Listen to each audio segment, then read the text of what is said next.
CEDIA, Comunidad Estudiantil para la Difusión e Investigación de la Anatomía Humana. Comenzamos esta clase especial del ciclo de conferencias de anatomía con aplicación clínico-quirúrgica. Y para esta clase, que se titula Anatomía abdominal con aplicación clínica, recibimos al doctor Leonardo Bustamante López. Él es médico cirujano de la Universidad del Zulia, es cirujano general del Hospital Chiquinquirá de Maracaibo, especialista en cirugía del aparato digestivo y coloproctología en la Universidad de Sao Paulo, especialista en fisiología anorrectal de la Universidad de Sao Paulo y ejerció docencia como profesor de anatomía humana en Luz, de bioquímica en Luz, de cirugía en la Universidad de Sao Paulo y en el Hospital Sirio-Libanés de Coloproctología, que es un instituto privado. Y con esto le doy la bienvenida al doctor. Doctor, ¿me oye? Sí, Mariana, buenas tardes, ¿cómo están? Buenas tardes. La idea de esta primera clase de la parte abdominal, de anatomía, es asociar algunas de las cosas que conocemos por nuestra cátedra de anatomía y asociarlas a la clínica de los pacientes y cómo podemos nosotros interactuar con ellos para darle una mejor atención a cada uno de nuestros pacientes. La clase se va a dividir en algunas partes. La primera es teórica, yo creo que no hay otra opción. Va a ser bien corta, voy a tratar de ser bien conciso con esa parte teórica. Y luego vamos a la parte práctica, que son imágenes y clínica. Entonces, yo creo que los conceptos que se van a dar en la parte teórica deben estar bien claros para que luego podamos entender todo lo que viene. Sí, por favor, si ven alguna alteración de la pantalla o de la voz, me avisas, que yo estoy pendiente aquí del celular. Voy a quitar esto de aquí. Bueno, ante todo quería agradecer la invitación a todo el grupo, a los profesores, a los amigos, a todos los colegas que están involucrados. Yo voy a hablar ahora de la clínica abdominal. Soy parte del ambulatorio y soy el coordinador del ambulatorio de enfermedad diverticular del Hospital Las Clínicas, de la Facultad de Medicina. Hice un doctorado también en esta universidad. Soy miembro de las sociedades brasileras, venezolanas y americanas de coloproctología específicamente. Y como bien dijiste, una de mis cosas que me siento más orgulloso es de poder haber dado algo de clases en la Universidad del Zulia, en la Facultad de Medicina, que tanto nos enseñó y que tanto nos sigue enseñando todavía.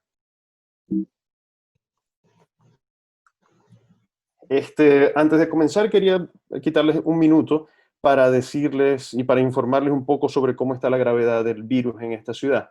Yo creo que la ciudad latinoamericana que más ha sido golpeada. Gracias a Dios tenemos una estructura hospitalaria bastante importante y bastante buena.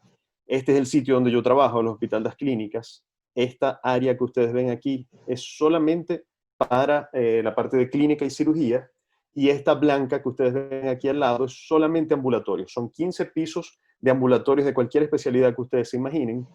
Esta área que ven atrás es la parte de traumatología y ortopedia. Esto aquí es el psiquiátrico, y en una foto un poco más amplia ustedes pueden ver el mismo edificación. Esto ahora es todo una unidad de cuidados intensivos gigantes, solamente para tratar pacientes con COVID. Este sigue siendo el ambulatorio, este es traumatología, psiquiatría, este es cardiología y este es el Instituto de Cáncer. Son 25 pisos para solamente el tratamiento oncológico de los pacientes. Aparte de eso ser muy interesante, yo creo que el lugar que más me enseñó medicina, que más me enseñó cirugía y que más me ha enseñado de la vida es esa Universidad del Zulia que nosotros tanto queremos y que tan golpeada está.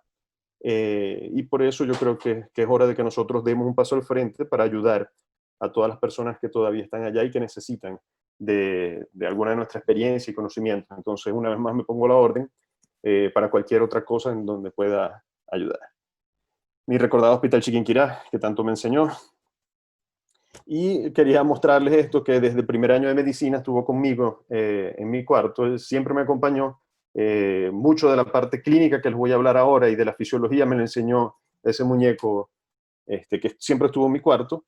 y que todavía permanece allá. No sé si mi madre ya ha decidido botarla.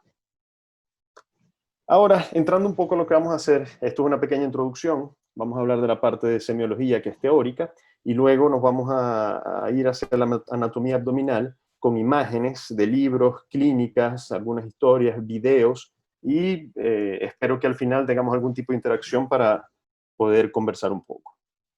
La primera cosa que les quería comentar fue mi primer día como médico en el Hospital del Moján. Ya yo estaba indicado para ser cirujano, yo quería ser cirujano, y el primer paciente que me llega es un paciente con dolor abdominal, generalizado, dolor intenso. Yo examino al paciente, ya empiezo a las tres cosas que me sabía, empezó un abdomen agudo quirúrgico, abdomen agudo obstructivo, el paciente estaba con mucho dolor, dilatado, le coloqué una solución fisiológica, le coloqué analgésicos, mandé a hacer exámenes de laboratorio, y el paciente solamente me agarraba la mano y me decía que le aliviara el dolor, por favor, que era muy fuerte. No sabía qué más hacer. Una enfermera se me acercó y me dice: doctor, ese paciente es conocido, es una hiperplasia prostática, póngale una sonda. Le juro que yo hubiese pasado 3 días ahí y jamás me hubiese ocurrido pasar una sonda a ese señor porque no estaba pensando en eso. Entonces, una de las cosas que yo le quiero comentar aquí es que pase lo que pase, nosotros tenemos que seguir todos los padrones de semiología en donde la enfermedad actual, los antecedentes, los hábitos del paciente y el examen físico predominen. Eso nos va a dar un 80% de diagnóstico. Ese diagnóstico nos va a dar por síndromes y nosotros tenemos que conocer esos síndromes y las enfermedades y las patologías que hay en cada una de ellas. Y por eso yo creo que es tan importante esta clase, que a algunas personas les parecerá básica porque es anatomía, simple anatomía, pero al mismo tiempo tiene que ser un conocimiento bastante profundo para nosotros decidir el tipo de tratamiento que le vamos a dar a los pacientes.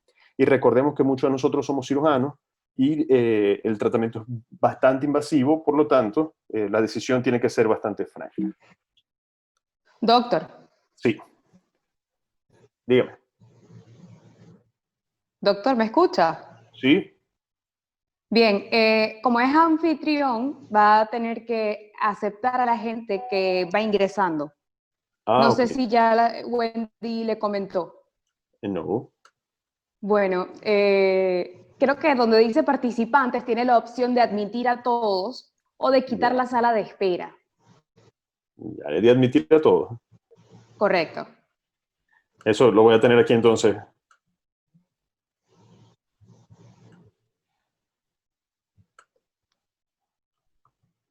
Muy bien. Sigo Gracias. a la hora. Sigo entonces. Me avisas si tienes más por el celular, yo estoy pendiente. Fino, fino. Gracias. Muy bien, como les estaba diciendo entonces, la semiología abdominal es parte importante de nuestro día a día. Esta semiología, incluso la semiología que nos enseñaron a todos para todas las partes del cuerpo, tiene un orden de inspección, palpación, percusión y auscultación. Y en la parte abdominal cambia un poco y siempre nos han dicho, cuando vamos a examinar un abdomen, que no comencemos por la palpación porque puede alterar las otras vías de semiología del abdomen. Entonces, eso es una cosa que es tan importante en la parte abdominal y que cambia incluso los patrones de semiología. El abdomen siempre se ha relacionado con la caja de Pandora. La caja de Pandora no es otra cosa que cuando los dioses griegos quisieron castigar a los humanos, dejaron una caja con todas las enfermedades y al abrirla se consiguieron todas las patologías que se pueden imaginar. La historia tiene otros muchos detalles, pero quiero que se enfoquen en eso porque el abdomen es una caja cerrada que puede ser una caja de sorpresas, como dicen muchas personas. En anatomía nos enseñaron a ver el cuerpo de esta manera, a separar lo que es el tórax, lo que es el abdomen, lo que es la pelvis y el aparato digestivo. Y por supuesto, después nos enseñaron a ver imágenes de tomografías anteroposteriores, cortes sagitales, transversales, todo este tipo de cosas. Lo que yo creo que podemos aprender un poco es a ver esto como un todo y a entender que muchas de las partes pulmonares que ya ustedes vieron están reflejadas en el abdomen y viceversa. Algunas veces, algunas patologías del pulmón o de la pleura dan o pueden irradiar dolores abdominales y cuando hay lo contrario, cuando hay patologías esofágicas o estomacales, pueden tener alguna participación a nivel pulmonar o incluso cardiorrespiratoria. Entonces es bueno tratar esa parte como tóraco-abdominal. A veces nos decían en anatomía cuáles eran los límites de cada una. Yo de verdad que entendí solamente a verlos en gráficos y por eso quiero pasarles a ustedes la misma idea. Las próximas tres láminas son las últimas que tienen letras, después va a ser todo imágenes, porque fue la manera como yo aprendí y yo creo que va a ser la manera como yo se los puedo transmitir a ustedes. Entonces, si ustedes observan aquí, el hígado ya está dentro de lo que nosotros llamamos el área torácica, igual que el vaso y parte del estómago. Entonces, tenemos un área que es puramente torácica, un área que es tóraco-abdominal, una pequeña área que es solamente de abdomen y el área pélvica o abdominopélvica. Como les estaba diciendo, en imágenes yo conseguí entender eso a través de los dibujos en diferentes posiciones anatómicas y diferentes posiciones del cuerpo, en donde yo entendí que esta parte torácica es pura y que la parte más... ¿Me están escuchando bien? Y que la parte tóraco-abdominal nosotros la podemos ver porque el pulmón baja hasta la parte más, hasta T12, y la parte abdominal también va hasta T5. Entonces, muchas de estas límites tóraco-abdominales nosotros los tenemos en esta lámina, donde en la cuarta costilla dividimos todo lo que es torácico, después hasta la 12 es tóraco-abdominal, y la parte inferior sería puramente abdomen. Ahora, en cuanto al dolor, a la percepción del dolor, muchas de las terminaciones nerviosas están muy unidas unas con las otras y por eso es difícil ustedes poder diferenciar un dolor que sea torácico de un abdominal o de alguno de los bordes del abdomen que están dando. Ellos tienen diferentes estímulos con receptores, conexiones y respuestas que nos van a alterar incluso la manifestación clínica y la respuesta motora. Vamos a ver si puedo parar ese sonido.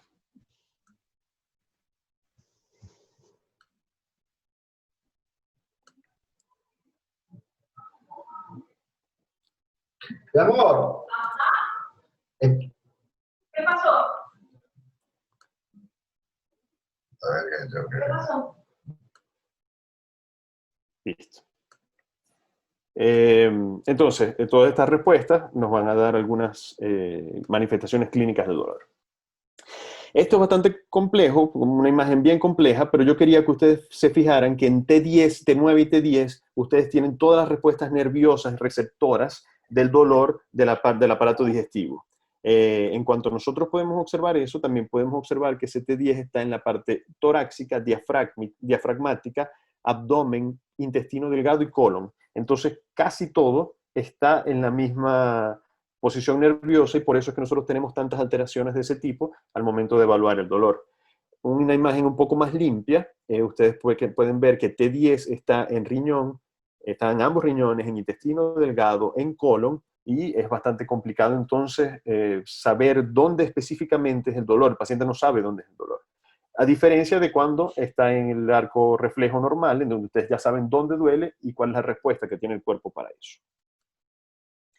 Nos enseñaron, creo que esta es la última lámina teórica, nos enseñaron a ver cuáles eran los dermatomas y las metámeras. Los dermatomas son las áreas de la piel inervada por un nervio de la médula dorsal o espinal, y la metámera es ese fragmento que da una respuesta.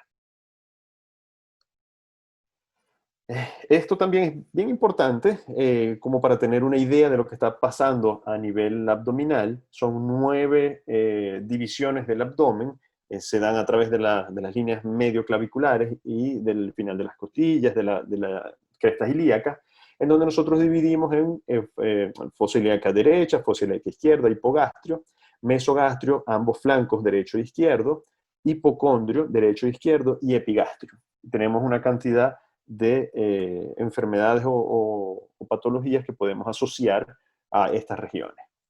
Aquí tenemos las mismas regiones, también nos enseñaron mucho cuáles son los puntos para distinguir esas enfermedades que están bastante unidos unos con otros, los puntos ureterales, los puntos anexiales y los puntos abdominales, incluso el punto de McGurk, el punto de de la vesícula, el punto del apéndice, todos esos puntos que tenemos allí los podemos evaluar al examen físico, pero honestamente es bastante difícil porque nosotros podemos tener dolor irradiado al hombro, podemos tener dolor irradiado a la parte inguinal, a la parte dorsal. Entonces, es bueno para tener una idea de lo que está pasando, pero es bien difícil para tener absoluta seguridad de cuál es la enfermedad del paciente. Por otro lado, hay variaciones que se consideran anatómicas. Específicamente, ustedes pueden observar en este dibujo aquí el estómago, cómo él puede cambiar en algún momento, puede cambiar de persona, puede cambiar por algún tipo de cirugía que se haya realizado la persona, como el apéndice puede estar muy baja casi en la región inguinal o puede estar muy alta casi en el hipocondrio derecho, y algunas muy raras veces podría estar del otro lado. En cuanto a la vía biliar y la vesícula, las alteraciones es lo normal en la vía biliar. Entonces ustedes cuando se enfrenten a algún problema de esto, va a ser bastante complicado. No les digo el colon, que es mi especialidad, tiene áreas que son libres y entonces puede estar o muy abajo en la fosa ilíaca izquierda o puede estar en fosa ilíaca derecha, un mesogastrio o epigastrio, partes del sigmoide que todo el mundo lo asocia con la parte inferior de la fosa ilíaca izquierda.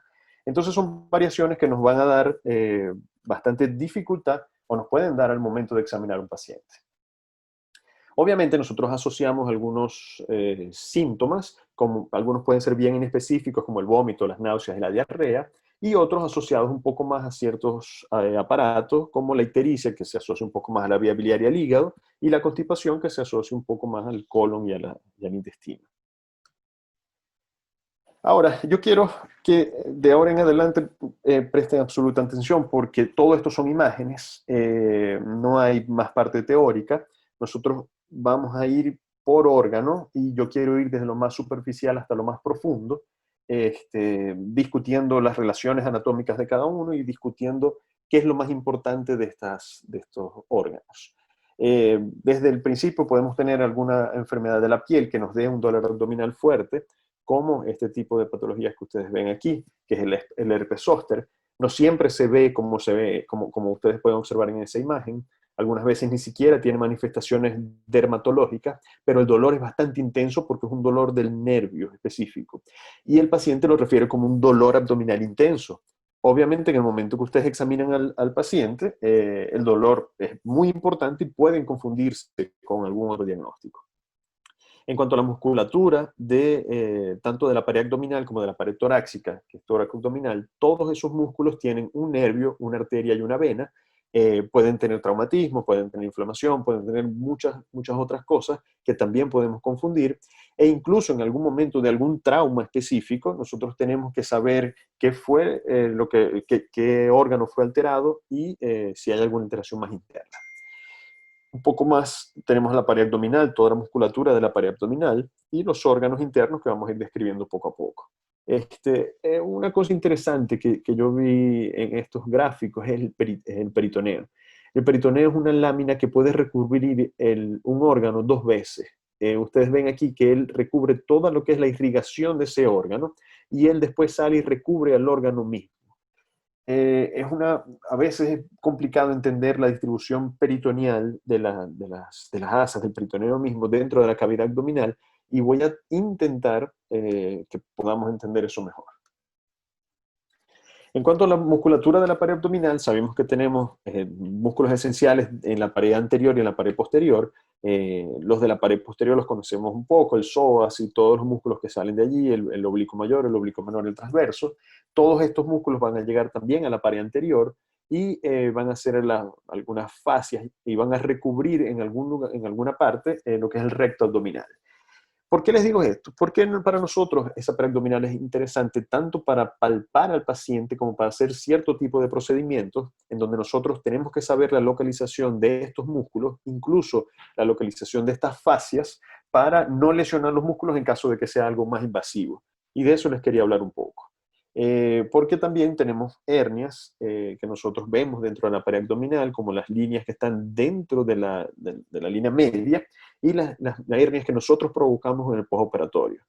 Esto es una característica de una hernia umbilical, donde está con contenido de intestino delgado, y es una de las formas en que la pared abdominal ya puede formar parte de ese problema de las hernias y del intestino delgado. Ya es una combinación de las dos. Aquí tenemos una cirugía que nosotros realizamos de toda la pared abdominal, donde intentamos disecar lo que es la aponeurosis de la musculatura, y ustedes ven en esta área que ustedes tienen el recto anterior que está cubierto por esa aponeurosis anterior y posterior. Nosotros tuvimos que abrir para hacer unas correcciones, y todo el intestino está cubierto para no tener problemas después.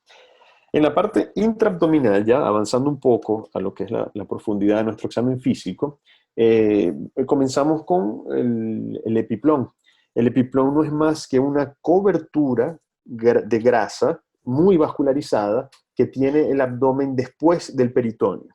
Esa es una de las cosas que más cuesta entender en la anatomía, porque tiene una distribución que ella empieza en el estómago, en la curvatura mayor del estómago, desciende hasta la pelvis y ella misma se regresa hasta el colon transverso, hasta el borde del colon transverso.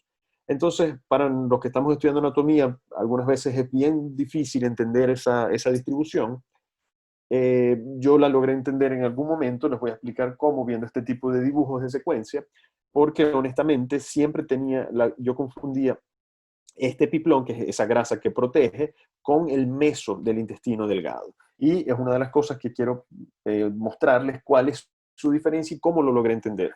Yo estoy baseando toda esta clase en las cosas como yo las entendí, y estoy tratando de pasárselas a ustedes de esa manera. Ustedes pueden ver entonces que esta parte de esa grasa peritoneal está bien vascularizada y está cubriendo todas estas asas intestinales, o todo este intestino delgado y el intestino grueso. Cuando ustedes retiran ese epiplón, queda el intestino delgado con el colon, y hay una grasa que va desde el inicio de la arteria aorta hasta el intestino, que es esa que ustedes ven aquí, en esta área, que se llama meso, y ustedes le ponen el apellido del órgano hacia donde va. En este gráfico, donde ustedes ven la arteria aorta, ven la arteria mesentérica superior y ven las ramas intestinales del intestino delgado de cada una de ellas, cubiertas por esa grasa que se llama meso. Fue el único lugar donde yo conseguí entender definitivamente cuál era la definición de cada una y por qué eran tan importantes. Aquí en este gráfico también bien interesante, fíjense el origen. Este es el estómago cortado por la mitad, cómo viene el epiplón bajando bien vascularizado por toda el área, llega hasta la pelvis y regresa hasta una de las tenias del colon transverso, que dentro de poco vamos a ver por qué es importante eso de las tenias. Entonces, el epiplón, como les estaba diciendo, es grasa, es muy vascularizada y nos protege. Ahora, ¿cuál es la protección? Este gráfico es bien interesante porque nos muestra cómo es el epiplón cuando no tiene nada que hacer, cuando no hay nada inflamado, y él mismo se desplaza hacia el área inflamada o perforada en el caso de que ocurra, cuando las interleuquinas comienzan a salir, se empiezan a procrear, y él intenta detener ese proceso inflamatorio, aquí ejemplificando una apendicitis aguda, y en este gráfico ejemplificando una úlcera péptica perforada o algún traumatismo de estómago o de vaso.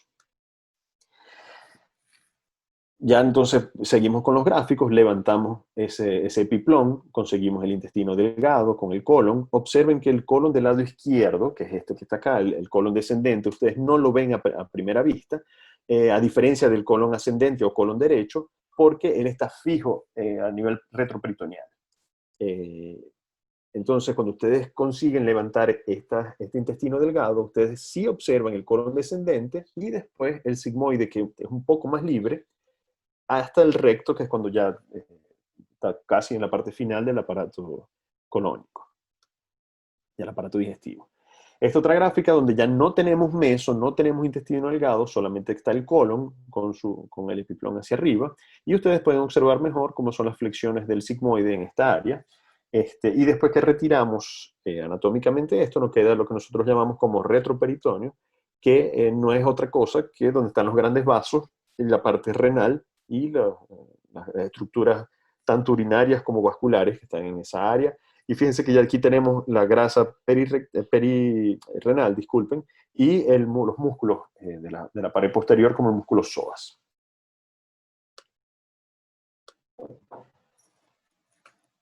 Muy bien. El primer órgano del que les quiero hablar es el esófago. El esófago es un órgano del aparato digestivo, pero es intratorácico.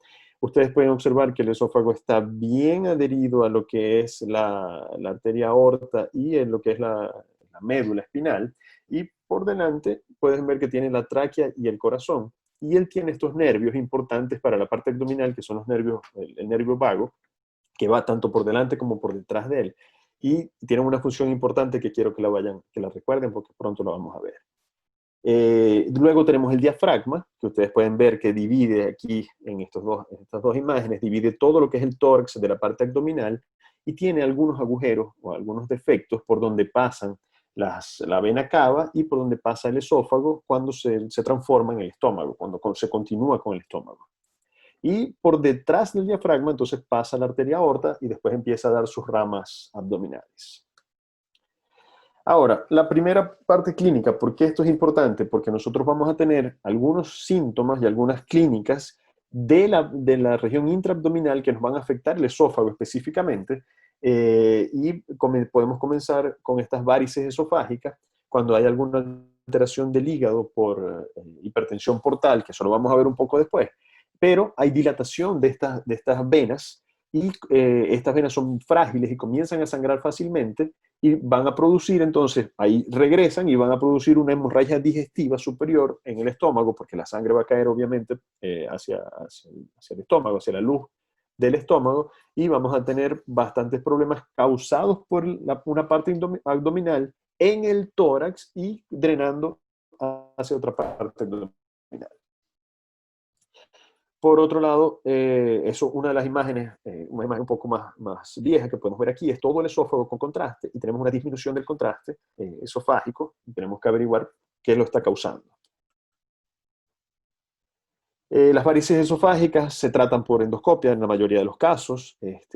Pueden hacer con balones dilatados, pueden hacer cierre de esas varices, de esas venas, con algún tipo de energía eléctrica o con algunas grapas. Hasta pues, hay otros tipos de tratamientos endoscópicos, pero es eso la clínica. Lo más difícil es conseguir el diagnóstico para nosotros poder indicar la endoscopia. Hablando ahora un poco del estómago, el estómago, ya también en anatomía nos dijeron que es todo el esófago, que tiene cardias, que tiene un fondo, que es la parte superior, que tiene un gran cuerpo con una curvatura menor y una curvatura mayor. Todo el antro pilórico y el canal pilórico, que ya da la primera porción del duodeno. En la parte interna o en la mucosa, ustedes pueden observar que los pliegues se van haciendo un poco más amplios cuando se va acercando más el píloro, que es el músculo más fuerte de este órgano. Y él tiene es como una gran bolsa donde el alimento, la comida, se acumula, se une con los ácidos gástricos para que se pueda comenzar el proceso de digestión de los alimentos. Esta es parecido a una licuadora, la denominan la licuadora intraabdominal porque tienes músculos longitudinales, tienes músculos transversales y tienes músculos oblicuos, y todos esos músculos hacen que la comida pase una y otra vez por dentro del estómago hasta que se diluya bien con la pepsina y el pepsinógeno cuando está inactivo, y el ácido clorhídrico, el ácido gástrico, para que empiece el proceso de digestión de todo lo que nosotros comemos. Una vez que ese proceso se da, a través de la gastrina y algunas otras hormonas, se dilata un poco el píloro y la comida pasa hacia lo que es el inicio del intestino delgado, que sería el duodeno. Es importante resaltar que ahora ese tubo, que era el esófago, que ahora es el estómago, ahora va a tener serosa, que está compuesto a su vez de su mucosa muscular propia, y su mucosa muscular propia y serosa, como es el estómago, y toda la parte muscular que ya les expliqué anteriormente. El estómago, la irrigación a veces es bastante compleja. Yo quiero hacerlo al contrario. Yo quiero que ustedes entiendan que esta primera rama de la aorta abdominal que va hacia los órganos es el tronco celíaco y tiene tres ramas principales: la hepática, que va para el lado derecho, obviamente para el hígado; la esplénica, obviamente va hacia el vaso, hacia el lado izquierdo; y tiene esta rama que son la gástrica. Esta es la gástrica izquierda, se va a unir con una rama de la hepática, que es la gástrica derecha, y van a formar todo lo que es la irrigación de la curvatura menor. Por otro lado, la gastroepiploica, que es la que va hacia abajo, porque da para toda la curvatura mayor y para el epiplón, toda esta área de aquí, se va a unir con la gastroepiploica izquierda, que viene de la esplénica, y van a dar irrigación a toda la curvatura mayor. Esa unión o esa anastomosis de las arterias va a dar a su vez ramas anteriores y posteriores y van a irrigar todo el estómago. Entonces, primera parte clínica, algunas veces nosotros necesitamos hacer una gastrostomía, que es el drenaje del estómago hacia afuera, y nosotros preferimos estas áreas medias, que son las que tienen menor irrigación. Si a nosotros se nos ocurre hacer una gastrostomía cerca de los bordes, donde están las arterias principales, vamos a tener probablemente un sangramiento bastante importante. La parte venosa. La parte venosa es parecida, solamente que ellos drenan hacia esta vena que va entrando al hígado, que es la vena porta, y va al contrario. Entonces las gástricas, tanto izquierda como derecha, van a comenzar a drenar hacia esa vena porta, igual la gastroepiploica, van a llevar todo lo que fue absorbido en el estómago, en el duodeno y parte del páncreas, con la mesentérica superior, y lo van a llevar hacia el hígado. Ahora, esa vena porta, yo cuando sigamos un poco más adelante, les voy a mencionar cómo se forma, porque ella utiliza la vena mesentérica inferior, la vena esplénica y la vena mesentérica superior. Todo eso va a formar la vena porta, que va a llevar, como ustedes van a ver más adelante, todos los nutrientes de todo lo que nosotros podemos absorber desde el estómago hasta el recto superior, y los va a llevar hacia el gran laboratorio, que es el hígado, para procesar y distribuir todo lo que nos comemos hacia nuestro cuerpo.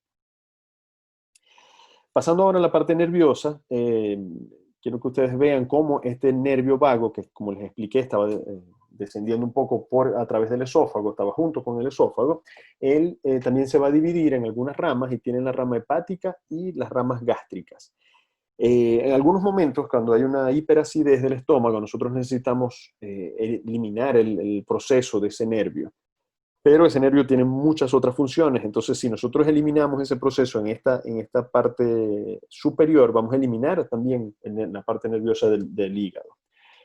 Entonces, es importante ustedes conocer cuáles son las diferentes ramas de ese tronco vagal, para ustedes saber, como cirujanos, en algún caso de que a ustedes les guste esa parte, saber dónde se va a hacer ese corte.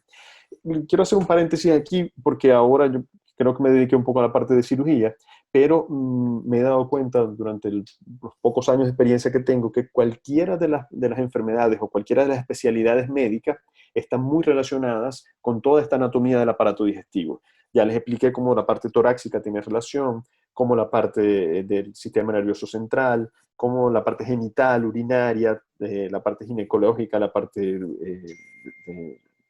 incluso de los miembros, tienen mucha relación con el abdomen. Entonces siempre de alguna u otra manera vamos a tener que estar revisando estos principios anatómicos.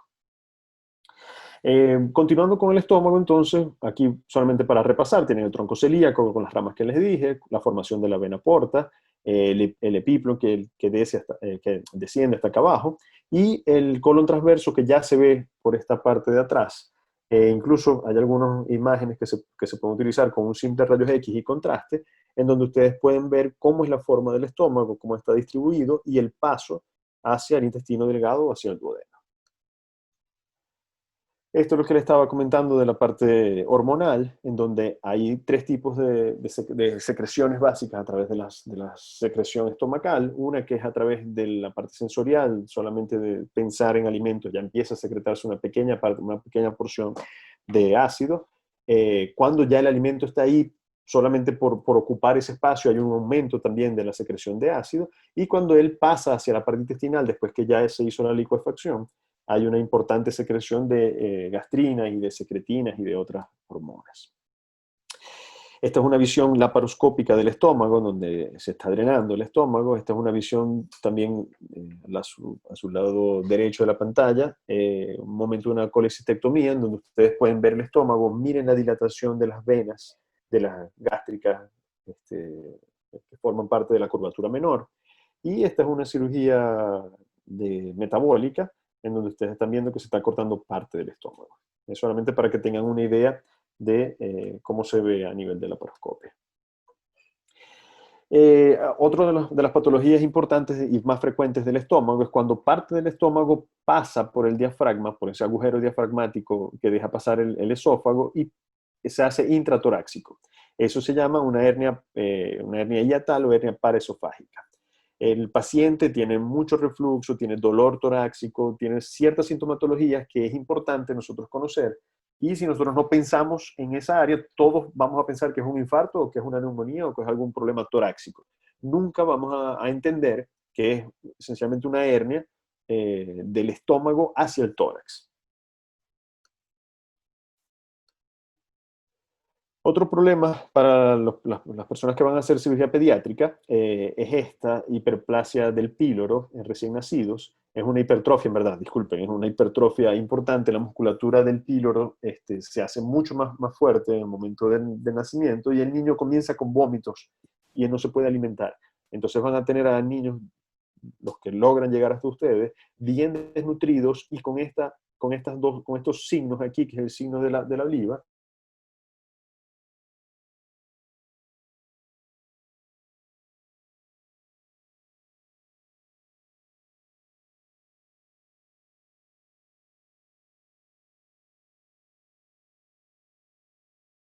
Y lo que hace es vomitar todo el día. Otra de las enfermedades del estómago se pueden revisar a través de la endoscopia. Pueden tener pólipos, pueden tener algún tipo de alteraciones dentro de la mucosa, ya viéndolos de la parte más interna del estómago, y se pueden diagnosticar con una simple endoscopia, que ahora es simple, pero antes era bastante difícil de realizar. Los estudios con bario ya en verdad se han dejado de utilizar mucho por miedo a perforación. Cuando hay algún tipo de perforación y el bario cae en la cavidad abdominal, puede dar una peritonitis bastante grave. Y por último tenemos al cáncer de estómago, que gracias a Dios ha disminuido mucho su incidencia a nivel mundial, pero que tenemos que seguir pensando en esa patología, porque existe, y cuando se deja avanzar es bastante mortal.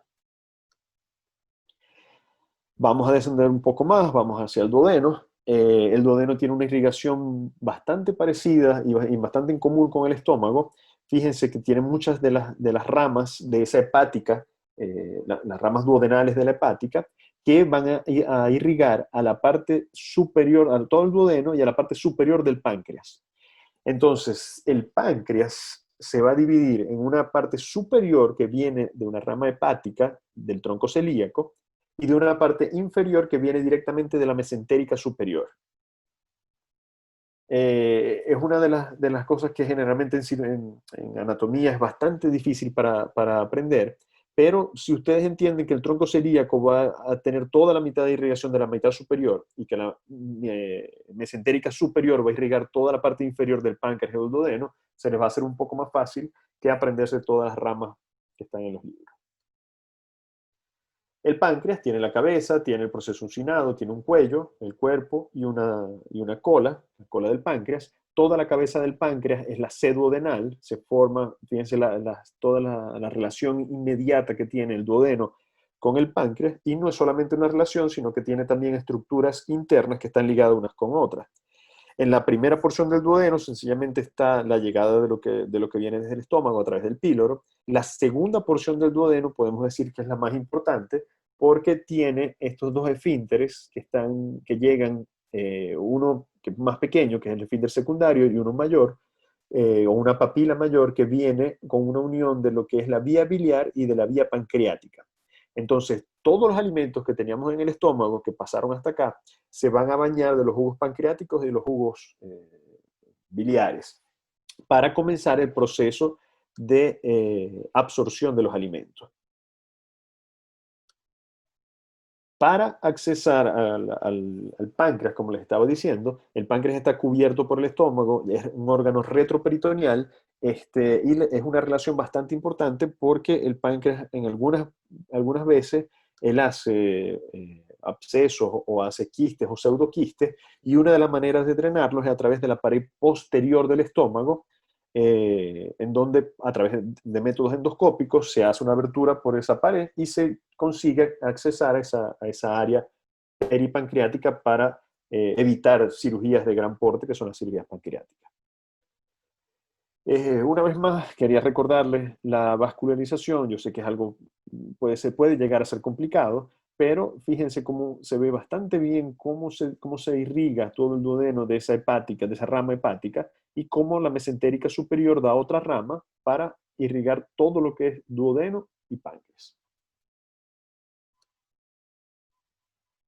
Este es para un poco más avanzado para los cirujanos, el cómo podemos accesar la transcavidad de los epiplones o el retroperitoneo. Es una membrana bastante fina que está entre el estómago y el hígado, y nosotros por allí es una de las vías donde a través de cirugía abierta se puede llegar hasta el páncreas. Mucho cuidado con la arteria hepática y con las ramas de la vesícula en caso de que todavía esté. Y solamente aquí para reforzarles que el epiplón, miren cómo cuando ustedes corten un corte imaginario, ustedes pueden ver cómo él inicia en la parte inferior de la curvatura mayor y regresa aquí hasta la parte transversal del colon transverso. Yo tenía solamente, para hacer una pausa, varios profesores en la Universidad del Zulia que me repetían una frase, que en la repetición está el aprendizaje. Yo eso le puedo agregar que en la repetición y el ver imágenes está el aprendizaje de todo. Entonces, si ustedes ven todas estas imágenes, las ven una vez y las entienden, y después van al libro, van a dar cuenta que es mucho más fácil de que solamente leer en el libro lo que el libro trata de decir. Esta es la cara posterior de duodeno y cara posterior de páncreas. Ustedes pueden observar la gran relación que tiene con los vasos, con las arterias hepáticas y con toda la parte de la porta y tronco celíaco. Estas son visiones endoscópicas que mi esposa, que es endoscopista, me las ofreció, en donde ustedes pueden ver cómo es la salida de la papila en la segunda porción de duodeno y cómo se ve incluso ese jugo pancreático y biliar saliendo de esa papila para poder bañar todo el alimento y poder comenzar el proceso de absorción. Este es un abdomen abierto, observen el hígado como se ve bastante bien y el intestino delgado, el epiplón ya se había retirado. Y esta es otra foto interesante donde nosotros tenemos al páncreas y el intestino delgado. El hígado se ve más arriba. Ahora vamos con el hígado y las vías biliares. Quizás para algunas personas es de las áreas más difíciles y más interesantes. Esto es una visión laparoscópica del hígado. Esta parte de aquí es la pared anterior del abdomen. Y esta es parte de epiplón. Aquí se empieza a ver la vesícula y las vías biliares están un poco más abajo, pero están tapadas por todo. Quiero reforzarles ahora la irrigación de todo el aparato digestivo. Ya habíamos dicho que el tronco celíaco se iba a encargar de la parte superior con sus ramas hepáticas, con sus ramas esplénicas y las diferentes ramas gástricas, que la mesentérica superior va desde la segunda porción de duodeno, o desde el duodeno, todo el intestino delgado, la parte inferior del páncreas, yeyuno, ilion, colon y parte del colon transverso. Eso es mesentérica superior. Por otro lado, mesentérica inferior va a ser la otra parte del colon transverso, el arco de Riolano que está aquí, que une las dos vías, colon descendente hasta la porción superior del recto. Hay algunas alteraciones anatómicas que podemos discutir después, pero en gran parte es eso. Nosotros, mesentérica superior, intestino delgado, hasta colon transverso. Mesentérica inferior, la otra parte del colon transverso, hasta recto superior. Y reforzando aquí un poco, que eso lo voy a repetir muchas veces, todo lo que es la formación de la vena porta, con mesentérica inferior, que va hasta acá, mesentérica superior, que es todo lo que les había dicho de la parte arterial, pero ahora drenando los alimentos, y las esplénicas y las gástricas, que van a formar vena porta, y van a llevar todo lo que nos comemos hacia el hígado. Una vez más, otras imágenes de lo mismo, solamente para que los vean un poco más. Fíjense bien cómo lo que yo les digo de las ramas se ve muy bien en estos gráficos. Mesentérica superior va a ir para la parte inferior del páncreas, mesentérica superior va a ser todo intestino delgado, esa área de aquí, y la formación de la vena porta. Creo que son imágenes que les va a facilitar mucho la vida en vez de estar repitiendo todo una y otra vez lo que dice en el libro. Más vena porta. Y ahora, una de las cosas clínicas interesantes es por qué los pacientes con problemas hepáticos, específicamente con hipertensión portal, por cirrosis o por algún tipo de otras enfermedades, tienen esas varices venosas en el abdomen. Entonces, fíjense que todas estas venas, tanto la gástrica superficial como las venas lumbares, de alguna manera van a drenar en la vena porta, y al tener una hipertensión de esta y una dilatación de todas esas vías, nosotros clínicamente vamos a tener esa imagen. Por otro lado, también tenemos un paquete hemorroidario que va a llegar hasta ese lado, y los pacientes se quejan mucho de hemorroides y de prolapsos hemorroidarios. Obviamente no es tan visible como la pared abdominal que ustedes observan ahí, o como las varices esofágicas que sangran bastante. Esto es solamente para entender el paquete de entrada del hígado, donde tienen vía biliar que está saliendo, la hepática derecha, la hepática izquierda, que forman el hepático principal, que después van a tener el cístico, lo vamos a ver mejor después. Pero fíjense que también la vena porta y la arteria hepática están dentro de ese conjunto que entra o puede salir del hígado. El hígado, pues depende de la respiración, también puede tener diferentes posiciones. Esto es importante en el trauma y cuando nosotros vamos a drenar un tórax, por todas las diferentes posiciones que puede tener el hígado, y una visión posterior del hígado que es poco conocida, pero que nos ayuda mucho al momento de estudiar anatomía hepática. Esto se los traigo una vez más por la vena porta para empezar a distribuir lo que es el hígado derecho, perdón, con el hígado izquierdo, y por qué la subdivisión de cada una, como si en verdad yo pienso que hay dos hígados, uno derecho y uno izquierdo, y aquí se demuestra por qué, porque es independiente uno del otro. Seguimos aquí, esa numeración que es bastante importante y bastante famosa dentro de la clasificación del hígado. Yo me la aprendí viendo, como les estaba diciendo, el hígado desde una visión posterior, viéndolo desde abajo, en donde ustedes tienen el lóbulo caudado, que sería el 1, tienen el 2, el 3, y después tienen 4, 5, 6, 7, y el 8, que se ve en otras de las visiones. Entendí por qué toda esa división, sencillamente porque tenemos un paquete que va hacia la derecha, que tiene vena porta, que tiene vía biliar y que tiene la arteria hepática, y uno que va hacia la izquierda, y cada uno de estos se divide en estas regiones, y por eso es que podemos hacer, o los cirujanos de hígado pueden hacer segmentectomías, o pueden hacer divisiones del hígado completo, o pueden hacer hemipatectomías, o pueden hacer todo ese tipo de cirugías, respetando siempre estas divisiones. Aquí tienen un gráfico en donde ustedes ven a través de contraste endovenoso cómo es la salida de la vía biliar, la entrada de las arterias hepáticas, las venas porta, y una imagen bastante gráfica de lo que es la entrada y la salida de todas estas estructuras. Ahora voy a hacer otro paréntesis para que ustedes puedan ver cómo es la distribución tomográfica del abdomen superior. Fíjense que aquí tienen una imagen de resonancia magnética, en donde ustedes ven el hígado, toda esta parte de aquí, ven el diafragma, ven parte del estómago que está siendo cortado acá. Aquí les explican por qué el riñón derecho siempre es un poco más inferior que el riñón izquierdo, y es gracias al hígado que está presente. Ven todo el corte del riñón con todas sus distintas formaciones, ven la columna vertebral y ven otras estructuras como el colon descendente y el colon ascendente, que aquí no se ve muy bien, pero debería aparecer por allí. Entonces, parte de la anatomía y la importancia de la anatomía es nosotros aprender a conocer todo ese tipo de imagen y aprender a interpretarlas. Yo al principio no entendía por qué del lado derecho estaban las estructuras de este lado y por qué del izquierdo. Para mí tenía que ser al revés.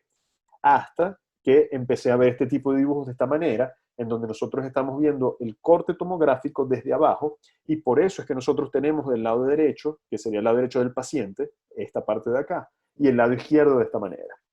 Aquí ustedes pueden observar un corte bastante superior del abdomen, donde está el hígado, estómago, vaso, la columna vertebral, todo lo que es la musculatura paravertebral, y la pared abdominal incluso es tan superior que todavía tiene algunas partes costales que se observan en la tomografía. Esto traté de asociar todas estas imágenes anatómicas con esas imágenes tomográficas que ustedes pueden ver. Fíjense que esta sería la parte superior del riñón derecho, ya esta sería la parte media del riñón izquierdo, la musculatura paravertebral, la vértebra, que estaría aquí, hígado, este sería la vesícula, este sería el estómago que ustedes están viendo acá, y aquí serían los vasos, los diferentes tipos de vasos, aorta, vena porta, cava, todo ese tipo de proceso. También interesante, fíjense que este es abdomen superior, ya este es un abdomen medio con el colon transverso. Fíjense que el colon transverso es bien característico de las tomografías de abdomen medio, y después las asas intestinales en abdomen inferior, que tienen otro tipo de distribución. Entonces tenemos que aprender, tenemos que ver muchas imágenes de rayos X, de tomografías, de resonancia, para asociarlas a la anatomía y saber lo que nos están diciendo. Ahora, vía biliar. Vía biliar es otro de los grandes problemas de los estudiantes de medicina y de los cirujanos. Nosotros tenemos que entender que toda la producción de bilis se da en el hígado, y que ellos al final, después de toda aquella distribución, vamos a tener una vía biliar principal derecha y una vía principal izquierda que se unen y forman el hepático común o vía biliar principal. En algún momento, el cístico interrumpe ese hepático común y se transforma en colédoco. En ese momento, el cístico le da entrada a la vesícula biliar, que es donde se concentra la bilis, una vez más se produce en el hígado, y ese colédoco se va a comunicar directamente con la segunda porción de duodeno que vimos en las láminas anteriores. Estas son algunas imágenes que nosotros podemos realizar por resonancia, y algunas veces no. Generalmente cuando hacemos colecistectomía las tenemos que realizar para ver si no hay ninguna piedra que haya quedado en la vía biliar principal. Entonces, si ustedes prestan un poco de atención, esta sería la vesícula, aquí está el conducto cístico, esta sería la vía biliar principal, este sería el colédoco, incluso se ve parte del conducto pancreático principal, y este sería el duodeno, donde ya está, todo ese contraste está pasando a intestino delgado. La unión de la vía biliar con la vía pancreática es una de las cosas que a mí más me ha interesado en mis estudios, en mis diversos estudios de la medicina. Me parece que es una sensacional, y que es una de las cosas más interesantes que tiene el aparato digestivo. Y ustedes pueden observar cómo la bilis es producida en el hígado, ella cae en este sistema esfinteriano, en este complejo esfinteriano, que tiene esfínteres de la vía biliar, de la vía pancreática, y tiene un esfínter duodenal. Aquí lo podemos ver un poco más cercano. Este sería la segunda porción del duodeno, este sería el esfínter de la papila principal, y todos estos son complejos esfinterianos de la vía biliar y de la vía pancreática. Entonces, de aquí nosotros podemos sacar algunas patologías y algunos problemas. Observen que cuando hay un cálculo que va hacia el saco de Hartmann o el saco del cístico, él aumenta la presión en la vesícula y comienzan los dolores puede ser que comience un dolor de vesícula, puede ser que comience a alterarse la vesícula. Ese dolor está localizado en la área del hipocondrio derecho, algunas veces epigastrio, y en la región dorsal. Cuando ese cálculo puede migrar a través del cístico, si tiene el tamaño necesario, y puede ir hacia la vía biliar principal. En ese momento, la bilis se va a acumular y va a producir la ictericia. Entonces, este sería un método, una manera. Si ustedes identifican que ese cálculo está aquí por resonancia o por un ultrasonido muy bien realizado, ustedes pueden hacer por vía endoscópica, entrar en esa papila e intentar sacar ese cálculo de allí. Si no, la cirugía sería lo más apropiado. Algunas veces ese cálculo sigue migrando y llega a ese complejo esfinteriano de la parte duodenal, y ustedes pueden ver que se produce o se comienza varios procesos inflamatorios que se han registrado ahora mucho mejor que antes. Antes se pensaba que era que la bilis pasaba para el páncreas. Ahora se sabe que hay otros muchos procesos inflamatorios que producen la pancreatitis y que pueden dar problemas bastante serios. Por otro lado, si esa piedra no migra, no hace ese proceso migratorio, sino que se queda en ese saco de Hartmann o que se queda en el cístico, va a producir inflamación importante de la vesícula y va a ser lo que nosotros conocemos como colecistitis aguda, incluso algunas veces la colangitis, cuando esa inflamación sube hacia la vía biliar principal.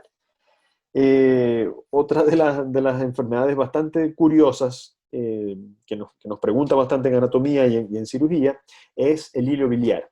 El hilio biliar no es más que una inflamación importante de la vesícula biliar que se perfora. Esa perforación, ese cálculo que se perforó va hacia duodeno, corre por todo el aparato, por todo el intestino delgado y se impacta en la válvula ileocecal.